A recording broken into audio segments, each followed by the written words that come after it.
사랑하는 교우 여러분, 오늘은 성령 강림 후 셋째 주일입니다. 재난 중에 부르짖는 백성을 건져 구원하시는 영광의 주님께 찬양과 경배를 드립시다.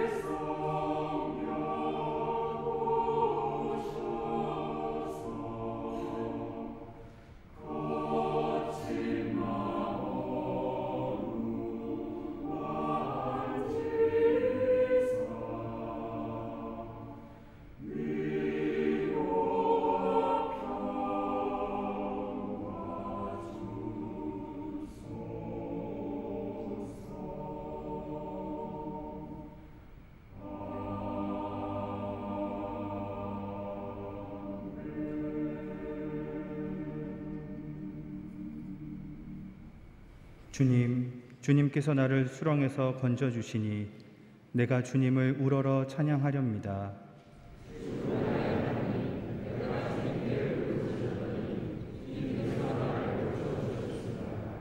주님, 스올에서 이 몸을 끌어올리셨고 무덤으로 내려간 사람들 가운데서 나를 회복시켜 주셨습니다.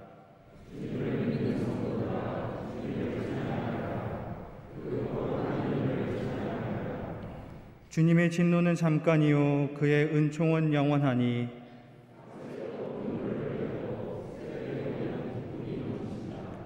주님, 내가 주님께 부르짖었고 주님께 은혜를 간구하였습니다.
주님께서 일러주신 길을 떠나 교만하게 살았던 지난 모든 죄를 자비하신 하나님 앞에 고백하고 회개합시다.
당신들은 주 당신들의 하나님이 명하신 그 모든 길만을 따라가야 합니다.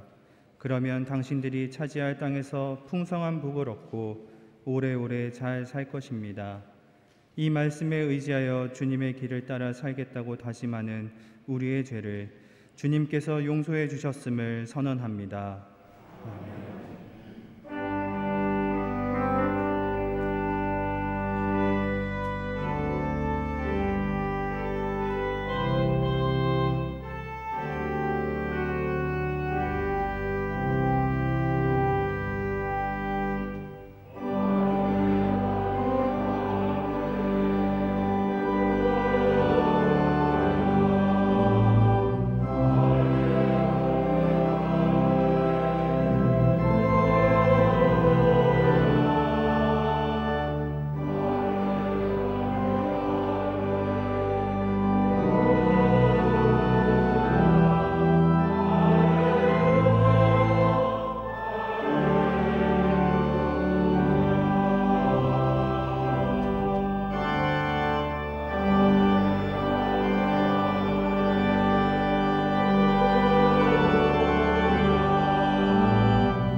구약의 말씀은 열왕기하 5장 9절부터 14절까지입니다.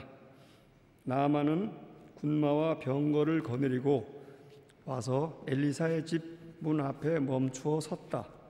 엘리사는 사환을 시켜서 나아만에게 요단강으로 가서 몸을 7번 씻으면 장군의 몸이 다시 깨끗하게 될 것이라고 말하였다. 나아만은 이 말을 듣고 화가 나서 발길을 돌렸다. 적어도 엘리사가 직접 나와서 정중히 나를 맞이하고 주 그의 하나님의 이름을 부르며 상처 위에 직접 안수하여 나병을 고쳐주어야 도리가 아닌가? 다마스쿠스에 있는 아마나 강이나 바르발 강이 이스라엘에 있는 강물보다 좋지 않다는 말이냐? 강에서 씻으려면 거기에서 씻으면 될 것 아닌가? 우리나라의 강물에서는 씻기지 않기라도 한다는 말이냐? 하고 불평하였다. 그렇게 불평을 하고 나서 나아만은 발길을 돌이켜 분을 참지 못하며 떠나갔다. 그러나 부하들이 그에게 가까이 와서 말하였다. 장군님, 그 예언자가 이보다 더한 일을 하라고 하였다면 하지 않으셨겠습니까? 다만 몸이나 씻으시라는데, 그러면 깨끗해진다는데 그것 좀 못할 까닭이 어디에 있습니까? 그리하여 나만은 하나님의 사람이 시킨 대로 요단강으로 가서 7번 몸을 씻었다. 그러자 그의 살결이 어린아이의 살결처럼 새 살로 돌아와 깨끗하게 나았다. 아멘.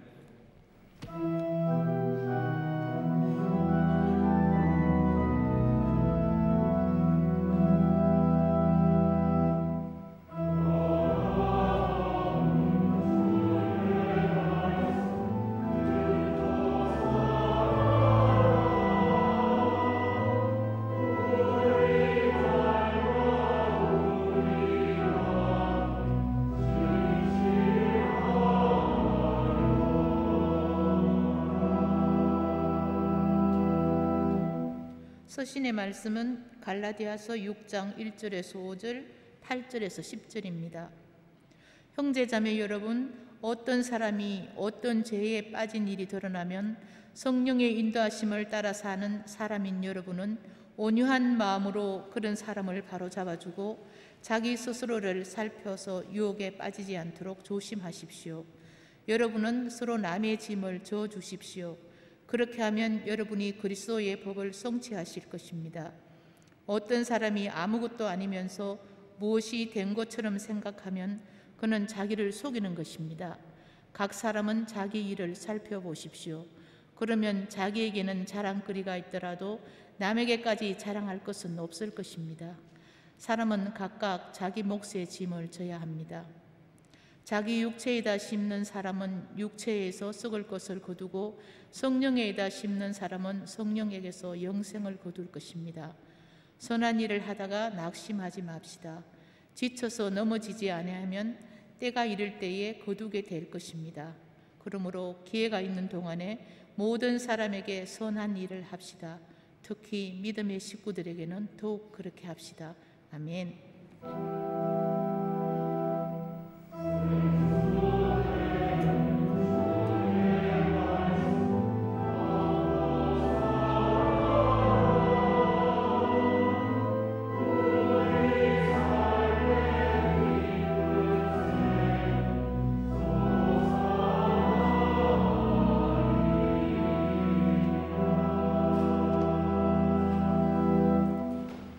복음의 말씀은 누가복음서 10장 1절에서 11절까지의 말씀입니다. 이 일이 있은 뒤에 주님께서는 다른 70사람을 세우셔서 친히 가려고 하시는 모든 고을과 모든 곳으로 둘씩 앞서 보내시며 그들에게 말씀하셨다. 추수할 것은 많으나 일꾼이 적다. 그러므로 추수하는 주인에게 추수한 일꾼을 보내달라고 청하여라. 가거라. 내가 너희를 보내는 것이 양을 이리 가운데로 보내는 것과 같다. 전대도 자루도 신도 가지고 가지 말고 길에서 아무에게도 인사하지 말아라. 어느 집에 들어가든지 먼저 이 집에 평화가 있기를 빕니다 하고 말하여라. 거기에 평화를 바라는 사람이 있으면 너희가 비는 평화가 그 사람에게 내릴 것이요 그렇지 않으면 그 평화가 너희에게 되돌아올 것이다. 너희는 한 집에 머물러 있으면서 거기서 주는 것을 먹고 마셔라. 일꾼이 자기 삭을 받는 것은 마땅하다. 이 집 저 집 옮겨 다니지 말아라. 어느 거울에 들어가든지 사람들이 너희를 영접하거든 너희에게 차려주는 음식을 먹어라. 그리고 거기에 있는 병자들을 고쳐주며 하나님 나라가 너희에게 가까이 왔다 하고 그들에게 말하여라. 그러나 어느 거울에 들어가든지 사람들이 너희를 영접하지 않거든 그 고울 거리로 나가서 말하기를 우리 발에 묻은 너희 고울의 먼지를 너희에게 떨어버린다. 그러나 하나님 나라가 가까이 왔다는 것을 알아라 하여라. 아멘.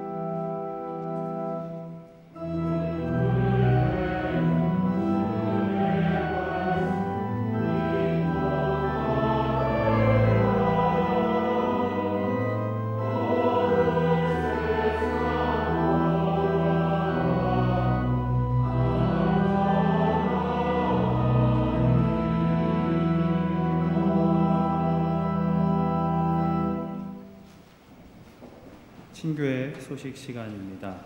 오늘은 성령 강림 후 셋째 주일입니다. 이 자리에 함께하는 교우들 또 온라인으로 예배드리시는 교우들 모두 환영합니다. 주위에 계신 분들과 평화 인사 나누겠습니다. 주님의 평화를.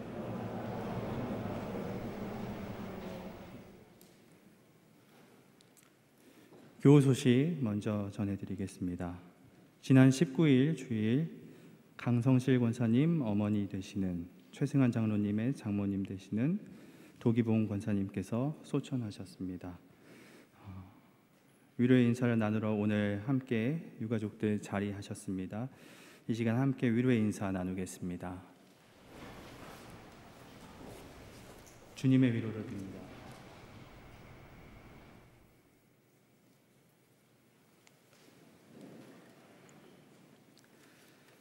수상 소식입니다. 최선 집사님 2022년 천문의학과 화학 학술상 수상 지난 22일에 하셨습니다. 축하드립니다. 노진숙 집사님 종로 갤러리 M에서 6월 29일부터 7월 4일까지 개인전 하십니다. 화요기도회 화요일 오전 10시 본당 지하 소예배실에서 계속되고 있습니다. 장청의 인왕산 둘레길 걷기 28일 오전 10시 30분 서대문역 5호선 4번 출구에서 출발합니다. 생태환경위원회 독서 모임 28일 오후 8시 온라인 줌으로 계속되고 있습니다. 오늘 오후 1시 30분 교육관 203호에서 시무장로님과 공로장로님 연석회의 진행합니다. 오늘 경청에서 주관하는 특별 강좌 안내드립니다. 찾아가는 외국인 보호소 이야기라는 주제로 마중이라는 외국인 보호소 방문 시민 활동가로 활동하시는 이윤정 한나연 님께서 오늘 강사로 수고해 주십니다. 많은 참석 부탁드립니다. 성경 공부 및 특강 안내입니다. 첫 시간 7월 10일부터 둘째 주, 넷째 주 4회에 걸쳐서 주일 오후 2시부터 2시간 이명섭 목사님께서 성서의 형성, 성서는 어떻게 성서가 되었는가라는 주제로 성경 공부 시작합니다. 오늘부터 사무실에서 접수 받습니다. 회비는 10,000원이고 이 10,000원은 도서비입니다. 선교와 나눔위원회에서 7월 8일부터 9일 1박 2일 동안 전라도와 경상도 지역 6개 교회의 미자립교회를 방문합니다. 위에서 기도해 주시기 바랍니다. 교회학교 및 경청 여름행사 일정 주보를 참고하시기 바랍니다. 함께 쓰는 우산, 같이 쓰는 우산, 경청에서 갑작스러운 우천 시 여러분들께서 비상용 우산을 사용하실 수 있도록 사무실과 선교관 1층에 비치해 두었습니다. 필요하신 분들 자유롭게 사용하시고 자유롭게 반납해 주시기 바랍니다. 교역자 학예 휴가 일정 참고하시고요. 특별히 이명석 목사님께서 통원 치료를 받으시기 위해서 오늘부터 토요일까지 일주일간 휴가 일정을 가지십니다. 돌아오는 수요일 WCC 제11차 총회 한국 동행 모임 이 10차 닫는 예배가 우리 교회에서 7시 30분에 예배를 드립니다. 참고해 주시기 바랍니다. 다음 주 주일 예배 위한 봉사에 감사합니다. 감사 헌금, 특별 목적 헌금 하나님 앞에 드립니다. 기도드리겠습니다.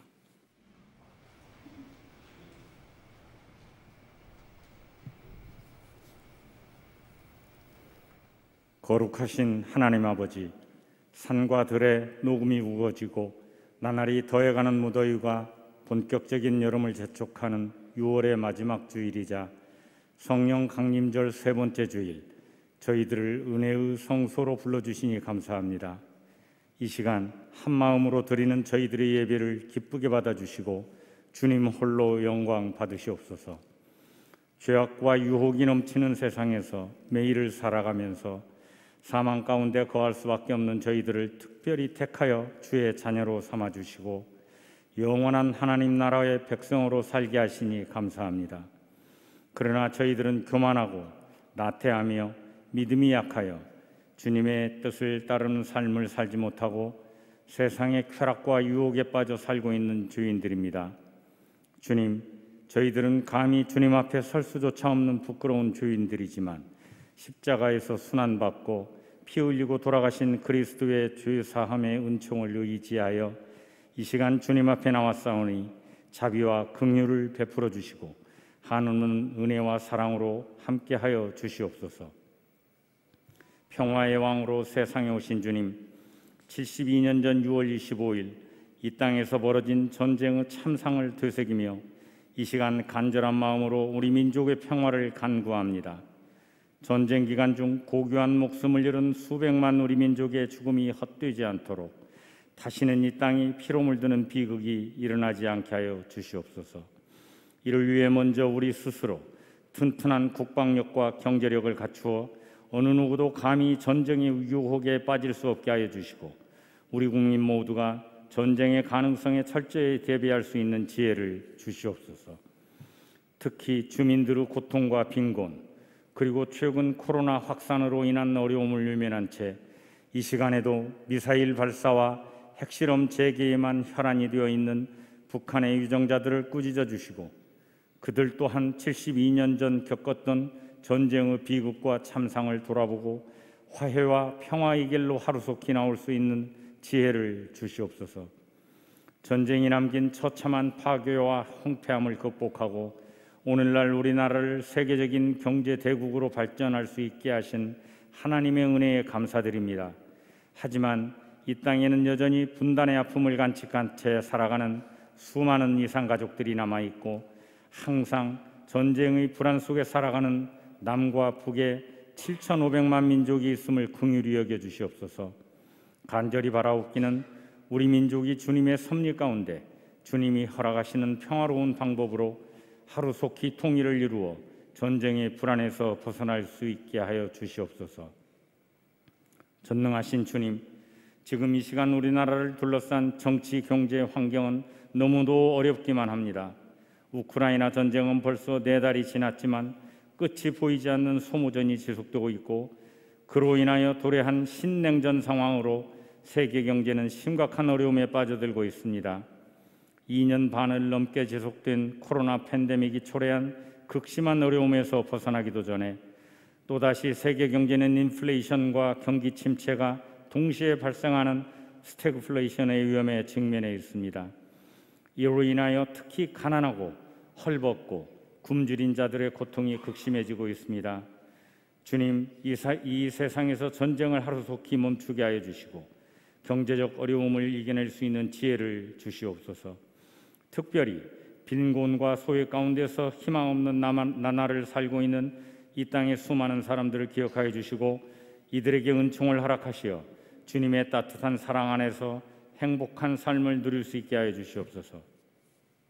자비의 하나님, 이 시간 육신의 불편함으로 예배를 직접 집전하지 못하고 병상에 누워 계신 이명선 목사님을 속히 치유하여 주셔서 건강한 몸으로 주님을 위해 헌신할 수 있게 하여 주시옵소서.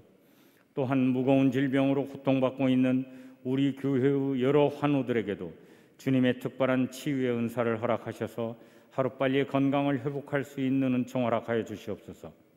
지난주 99년 평생을 주님께 순종하는 삶을 사시다가 천국으로 부르심을 받은 도기봉 권사님을 따뜻하게 받아주시고 주님 품 안에서 영원한 안식을 누릴 수 있게 하시며 특히 사랑하는 어머님을 잃고 슬픔에 잠겨있는 유족들을 위로하여 주시옵소서.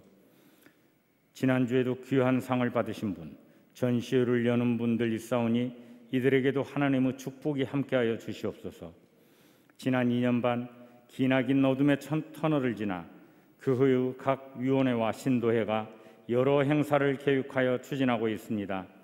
이들의 활동에 코로나 바이러스가 발붙이지 못하도록 지켜주시고 교우들이 안심하고 믿음과 사랑과 은혜를 나누는 귀한 시간 누릴 수 있게 하여 주시옵소서. 오늘 드리는 성가대의 귀한 찬양을 기쁘게 받아주시고 이 시간에도 교회 곳곳에서 봉사하는 손길들을 일일이 기억하여 주시옵소서. 이 시간 강순구 목사님을 통해 선포되는 말씀으로 예배에 참석한 저희들 모두 큰 은혜 받을 수 있게 하여 주시옵소서. 이 모든 간구 우리 구주 예수님의 이름으로 기도드리옵나이다. 아멘.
성가대 귀한 찬양 감사합니다.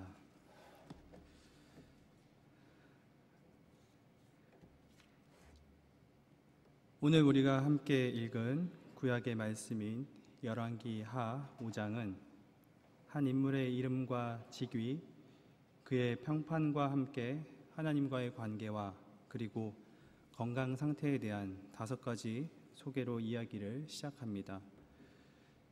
군대 장관이라는 직위를 가지고 있었으며 크고 존경받는 사람이었고 한 나라의 왕이 아끼는 사람이었습니다.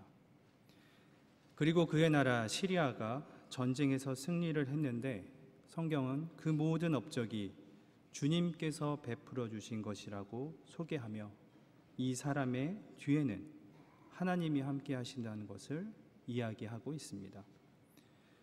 겉으로 남부러울 것 없는 사람처럼 보이는 이 사람에게 한 가지 문제가 있었는데 그것은 그의 건강이 좋지 못하다는 것이었습니다. 나병에 걸렸다고 기록하고 있는 히브리어 메초라는 악성 피부병을 의미합니다. 그는 누구이죠? 그의 이름은 공정한, 정중한이라는 뜻을 가진 나아만입니다. 시리아가 군대를 일으켜 이스라엘 땅에 쳐들어갔을 때 잡아온 어린 소녀가 나아만의 아내의 시중을 들고 있었는데 이 작은 소녀가 사마리아에 있는 한 예언자라면 어른의 병을 고칠 수가 있을 것입니다 라고 말합니다. 그 예언자는 엘리야의 뒤를 이은 엘리사였습니다. 그는 스승이 했던 사역의 대부분을 이어받았습니다. 그 가운데 하나는 기적의 통로가 되는 것이었습니다. 오늘 우리가 읽은 본문 바로 앞 4장에는 엘리사의 기적 이야기를 기록하고 있습니다. 남편을 잃은 한 여인과 두 아들을 채무에서 구해준 이야기와 수넴 마을의 부유한 여인의 죽은 아들을 다시 살린 이야기, 음식에 든 독을 없애고 그것을 생명의 국으로 변화시킨 이야기, 100여 명이나 되는 사람들을 보리빵 20덩이와 핵곡식으로 배불리 먹이고 남은 기적 이야기를 통해 엘리사의 명성은 널리 퍼져갑니다. 엘리사의 이런 능력을 잘 알고 있었던 이스라엘의 어린 소녀 한 아이가 한 이야기를 통해 나아만은 엘리사의 집 문 앞까지 오게 됩니다. 엘리사의 처방은 간단했습니다. 요단강으로 가서 몸을 7번 씻으면 장군의 몸이 다시 깨끗하게 될 것입니다. 였습니다. 그런데 히브리어 성경과 개역 개정을 보면 오늘 세번역 성경과 달리 한 가지를 더 언급하고 있는 것을 볼 수 있습니다. 그것은 당신에게 당신의 살이 회복될 것이다. 즉 요단강으로 가서 몸을 7번 씻으면 장군의 몸이 다시 회복될 것이고 깨끗하게 될 것이라는 것입니다. 그러나 이 처방전을 받고 화를 내는 나아만에게 그의 부하들이 나와 이야기합니다. 장군님, 그 예언자가 이보다 더한 일을 하라고 하였다면 하지 않으셨겠습니까?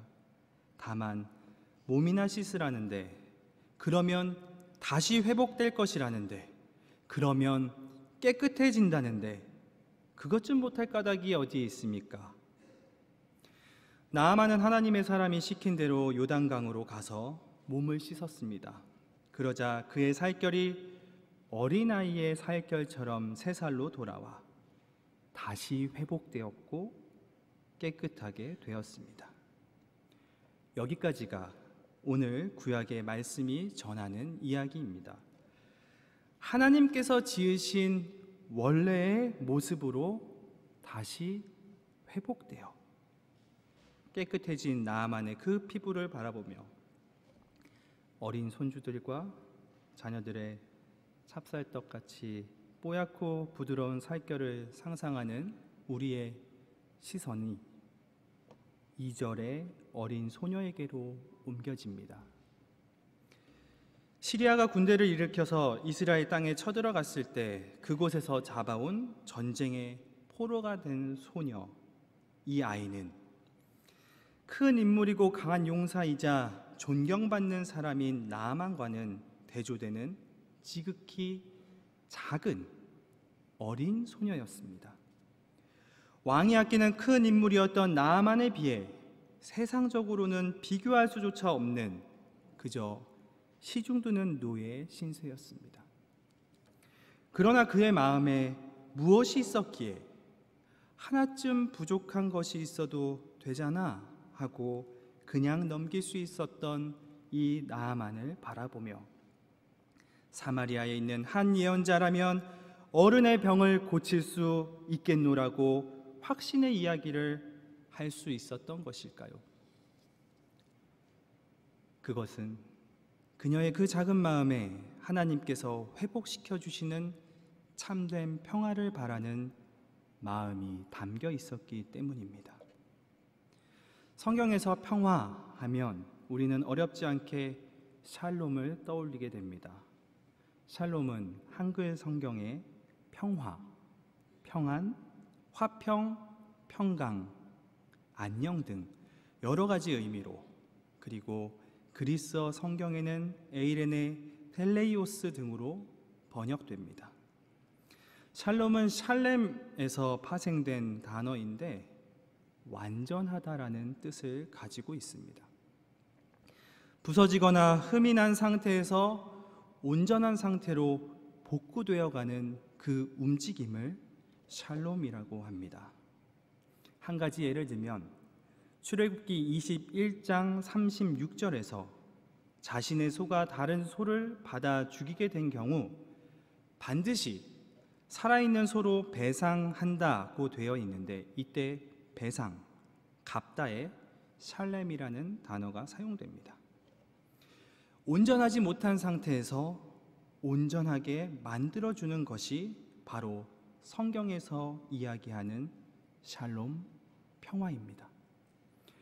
열왕기하 5장 전체에 걸쳐 이어지는 이 나아만의 치유 이야기에는 제법 많은 사람들이 등장합니다. 나아만의 아내, 아람 왕과 이스라엘의 왕, 나아만의 부하들, 그리고 엘리사와 사환의 이름을 우리는 볼 수 있습니다. 그런데 오늘 말씀을 깊이 묵상하면 오늘 말씀의 주인공은 순종을 통해 병을 낫게 된 나아만도 아니요, 5번째 기적 이야기를 이어가는 엘리사도 아니요, 힘과 권력을 가지고 있는 시리아와 이스라엘의 왕도 아니요, 그저 어리고 작고 연약하고 힘이 없는 누군가의 종으로밖에 살아갈 수 없는 자들이었지만 그 마음에 온전한 회복, 평화를 비는 사람들로 등장하는 이 어린 소녀와 나아만의 부하들이 숨은 주인공이었음을 발견하게 됩니다. 복음서의 말씀도 주님께서 꿈꾸셨던 이스라엘의 샬롬, 에이렌의 평화를 분명히 전하고 있습니다. 오늘 복음서의 말씀인 누가복음서는 사복음서 저자 중에 유일하게 70명의 선교 이야기를 전하고 있습니다. 특별히 오늘 본문은 보냄받은 사람들이 70명이냐 72명이냐 어느 쪽이 맞느냐를 놓고 학자들이 설왕설래하는 본문입니다. 어느 쪽이 맞느냐의 문제보다 우리 앞에 더 중요한 물음은 이 말씀을 한 예수나 기록한 누가가 왜 그 숫자를 택했는가입니다. 그것은 누가가 예수를 모세와 견주어 이해하고 있다는 것을 알 수 있습니다. 우리는 이 본문에서 모세가 이스라엘 장로 70명을 뽑는 장면을 떠올리게 됩니다. 하나님의 영을 공유한 그들은 모세를 도와 새로운 시대로 이스라엘 백성을 이끌 준비를 갖추었습니다. 마치 모세가 그랬던 것처럼 예수께서는 갈릴리의 사역을 정리하시고 예루살렘으로 가시기로 마음을 굳히시며 당신과 함께 오늘 새로운 출애굽을 이끌 사람들을 세우십니다. 첫 번째 출애굽에서 이스라엘 백성들은 저항하고 불평하며 하나님이 이끄시는 길을 가지 않겠다고 하였습니다. 모세에게 추가로 70명의 장로가 필요했던 이유가 바로 여기에 있습니다. 예수의 사역에도 그 시대 사람들 가운데 치유의 사역과 그 힘있고 날카로운 가르침을 통해 그들에게 따라오라고 하시는 주님의 음성을 거부하고 거절하는 사람들이 많았음을 우리는 기억하고 있습니다. 예수의 하나님 나라의 초대는 그 중심에 평화의 메시지가 담겨 있습니다. 제자들은 그곳에 평화의 사람들이 있는가를 살피면서 이 집에 평화가 있기를 하고 말해야 했습니다. 그러나 대부분의 사람들은 평화를 원하지 않았습니다. 그 상대가 해묵은 숙적 사마리아인이든 아니면 두려워하면서도 증오하는 로마인이든 평화라면 거절했습니다. 오히려 그들은 하나님의 정의를 자기 편으로 끌어와 원수를 일거에 제거해버리는 전면전을 원하기도 했습니다. 그러나 예수의 하나님 나라 운동은 반대 방향을 향해 나아갑니다. 악을 악으로 맞선다는 생각은 이스라엘의 자녀들이 다시 이집트로 돌아가는 것과 다름이 없다고 하셨습니다. 주님께서 세우신 70명은 오늘 이스라엘을 파멸로 치닫는 데서 돌이켜서 하나님의 평화의 길을 수용하는 마지막 기회를 제시하는 전달자로 서 있습니다. 하나님 나라, 당신의 백성과 온 세상을 사랑과 새 창조로 감싸기를 갈망하는 하나님의 주권적이고 구원하는 통치가 가까이 왔습니다. 예수는 악의 세력과 최후의 대결을 벌이기 위해 예루살렘으로 가시는 길이었습니다.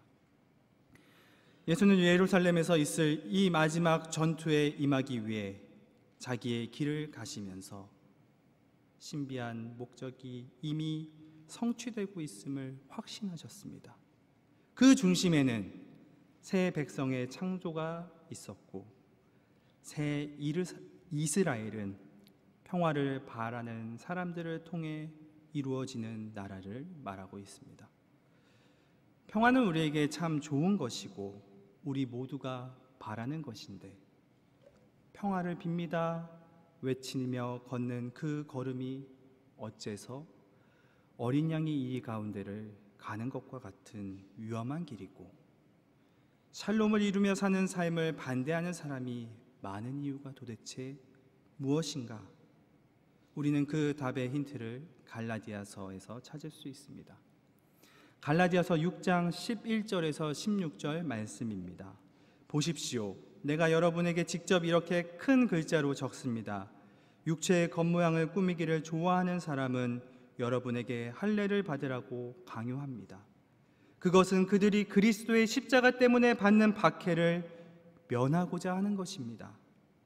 할례를 받는 사람들 스스로도 율법을 지키지 않으면서 여러분에게 할례를 받게 하는 것은 여러분의 육체를 이용하여 자랑하려는 것입니다.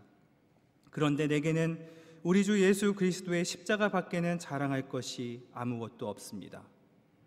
그리스도로 말미암아 내 쪽에서 보면 세상이 죽었고 세상 쪽에서 보면 내가 죽었습니다. 할례를 받거나 안 받는 것이 중요한 것이 아니라 새롭게 창조되는 것이 중요합니다. 이 표준을 따라 사는 사람들에게와 하나님의 백성 이스라엘에게 평화와 자비가 있기를 빕니다. 사도 바울은 할례를 받거나 안 받는 것이 중요한 것이 아니라 새롭게 창조되는 것, 에이렌의 평화 회복의 역사가 있다고 이야기합니다. 새롭게 창조되는 것의 기준이 여러분 무엇입니까? 바로 율법이라는 관습과 전통에 매여 겉모습만을 꾸미는 삶을 버리고 예수 그리스도의 십자가 사랑과 은혜에 의지하여 그것을 유일한 자랑으로 삼고 성령의 인도하심을 따라 사는 삶을 말합니다. 세상의 눈으로 바라볼 때 내가 죽는 십자가의 길을 걷는 삶이 새롭게 창조되는 것임을 이야기하고 있습니다. 하나님께서 주시는 참된 평화는 오직 십자가를 통해서만 주어집니다. 사랑하는 교우 여러분, 이 시간 나에게 주신 십자가를 바라봅시다. 내가 져야 할 십자가, 우리 교회가 져야 할 십자가가 있습니다. 그 십자가를 통해 평화를 이루실 주님의 역사를 기대하며 우리는 지금 기쁨으로 서로를 위로하고 격려하며 살아가고 있습니까? 잠시 구약의 말씀으로 돌아가 평화를 바라는 사람들로 살았던 장군의 부하들과 포로로 잡혀온 소녀를 다시 한번 기억해 봅니다. 그 작은 소녀가 어떻게 나아만 장군의 안주인의 시중을 드는 일을 하게 되었는지에 대해 성경은 그 내용을 자세하게 전하고 있지는 않습니다. 다만 시리아가 군대를 일으켜서 이스라엘 땅에 쳐들어갔을 때 그곳에서 어린 소녀 하나를 잡아 온 적이 있다고만 하고 있습니다. 그 어린 소녀의 부모는 어디에 있으며 언니나 오빠가 있다면 지금 어디에 있을까요? 같은 처지로 어딘가에 포로로 끌려가 있거나 혹은 죽임당하고 있다고 생각할 수도 있습니다. 부모, 형제, 자매와 이별해야만 했던 그 어린 소녀의 마음에 남아있는 상처를 우리는 기억해야 합니다. 자신에게 큰 아픔을 준 사람의 집에서 여종의 삶을 살아야만 했던 그 어린 소녀의 뻥 뚫린 마음에서 우리는 어떤 꿈과 희망을 기대할 수 있겠습니까? 작은 소녀의 인생에서 어떤 기쁨과 즐거움과 감사를 찾을 수 있겠습니까? 그러나 그 어린 소녀는 아픔과 상처 가운데서도 자신이 이스라엘에 있을 때 보고 들었던 하나님의 경험, 엘리사를 통해 이루어 가시는 하나님의 숱한 기적을 통한 회복의 역사를 보았기 때문에 그 자리에서 평화를 바라는 사람으로 설 수 있었고 살아갈 수 있었던 것입니다. 복음서의 말씀에서도 예수의 평화의 사도로 떠나는 사람들은 결단코 말로만 평화를 노래하는 사람들이 아니었습니다. 전대도 자루도 신도 가지고 갈 수 없는 길, 십자가의 길이었습니다. 헌신과 희생, 때로는 반대자의 조롱과 멸시, 비웃음이 가득한 외로운 길입니다. 오죽하면 주님께서도 이 길은 어린 양이 이 이리 가운데로 가는 길과 같은 길이라고 하셨을까요? 평화를 바라며 사는 삶이 결단코 쉽지 않은 길임을 주님께서도 아셨던 것입니다. 그러나 자기 십자가를 지고 가는 믿음의 길을 통해 새 하늘과 새 땅을 하나님께서 이루어 주실 줄 믿고 걸었던 그들의 그 흔적을 통해 오늘 우리는 하나님 나라를 꿈꾸며 주님의 영광을 바라볼 수 있습니다. 그 길을 홀로 걷는 길이 아닌 주님과 함께 걷는 길임을 우리는 기억해야 합니다. 바울은 나아가 자기의 몫의 십자가뿐만 아니라 서로의 십자가를 지면서 살아가는 삶 위에 새롭게 창조되는 평화의 길이 열릴 것임을 전하고 있습니다. 그 길은 때론 우리를 넘어지게 하고 마음에 낙심이 생기게 하겠지만 때가 이르면 하나님께서 분명 거두게 하신다고 말씀하십니다. 나아만을 회복시키고 온전케 하시며 샬롬을 허락하신 분은 분명 치유의 하나님이시지만 그 모든 과정이 평화를 바라는 어린 소녀와 그 부하들을 통해 이루어졌음을 우리는 기억합니다. 주님의 이름으로 귀신들까지 복종시켰던 평화를 빌며 노래하는 사람들의 그 믿음의 걸음을 통하여 주님께서 주신 평화가 확장되어 가고 있음을 우리는 기억합니다. 십자가를 마음에 품고 각자의 짐을 지고 또 서로의 짐을 지어주며 십자가 사랑을 나누는 삶을 통해 새롭게 창조되는 평화의 나라가 도래함을 우리는 기억해야 합니다. 평화를 말하는 사람은 많고 평화를 말하는 교회도 많습니다. 평화를 바라는 사람도 많고 평화를 바라는 교회도 많습니다. 평화를 노래하는 사람도 많고 평화를 노래하는 교회도 많습니다. 그러나 진정 자기 십자가를 지고 십자가의 길을 따르며 그 십자가의 힘과 능력을 의지하여 평화를 말하고 노래하며 살아가는 사람들과 교회는 그 빛을 잃어가고 있습니다. 사랑하는 교우 여러분, 우리는 오늘 성령 강림 후 셋째 주일을 보내며 길고 길었던 코로나19라는 터널 안에서 밝아오는 한줌 빛을 바라보며 새 하늘과 새 땅을 꿈꾸며 새 예루살렘을 희망하며 그 희망을 이 땅 위에 이루기 위해 자기 십자가를 지고 평화를 바라는 사람들에게 주님이 주시는 음성의 위로를 받습니다. 어미가 그 자식을 위로하듯이 내가 너희를 위로할 것이니 너희가 예루살렘에서 위로를 받을 것이다. 십자가를 지고 평화를 바라며 사는 사람들의 삶, 예수의 십자가를 가슴에 새기며 평화를 이루어가는 삶은 결코 순탄할 수만은 없습니다. 우리는 그래서 때로는 무너지고 넘어지고 좌절과 절망과 그리고 실망의 나락으로 빠져들기도 합니다. 하지만 하나님께서 평화를 바라는 사람들을 통해 하나님 나라를 오늘까지 이어오셨고 평화를 바라는 또 다른 사람들을 통해 주님의 역사를 이어가십니다. 오늘 우리는 이 사실을 믿으며 끝까지 주님 앞에 평화를 바라는 사람들로 바로 서는 한 주의 삶을 살아야 할 줄로 믿습니다. 이 믿음을 지키며 하나님의 영광을 드러내는 복된 한 주의 삶을 살아가는 저와 여러분이 되시기를 바랍니다. 기도하겠습니다.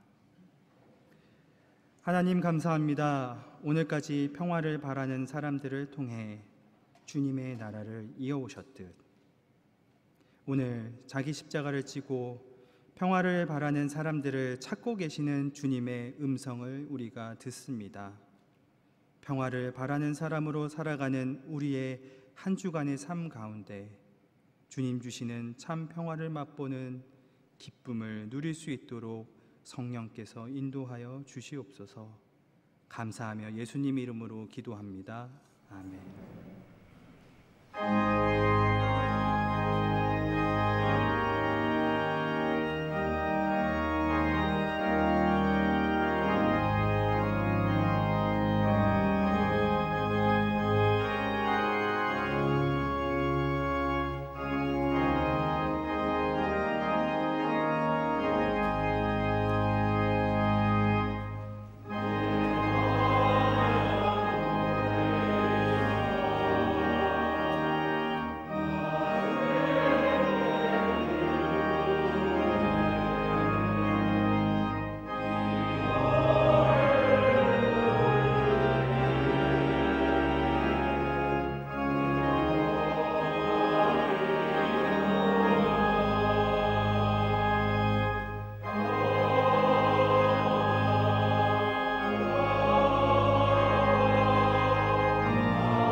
하나님, 받은 은혜에 감사하며 주님 앞에 예물 드립니다.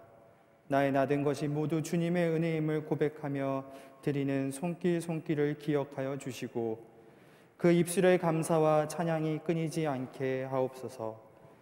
주님께 드린 이 예물이 하나님 나라를 확장해 가는 곳에 사용되면 30배, 60배, 100배의 결실을 맺을 수 있도록 성령께서 함께하여 주시옵소서. 예수님 이름으로 기도합니다. 아멘.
하나님 감사합니다. 저희에게 보혜사 성령님을 보내주시어 십자가 그 사랑과 은혜에 힘입어 평화를 바라는 사람으로 살아가며 하나님 나라를 이루며 살아가게 하시니 감사합니다. 우리가 살아가는 그 걸음걸음에 때로는 험난한 일들과 환난이 닥칠지라도 함께하는 믿음의 교우들과 서로의 짐을 지어주며 하나님 뜻을 이루며 나아가는 우리의 삶의 걸음걸음에 성령께서 함께하여 주시옵소서. 이 모든 감사와 기원 위에 성부와 성자와 성령 삼위일체 되신 하나님의 은총이 풍성히 임하옵시길 간절히 축원하옵나이다. 아멘.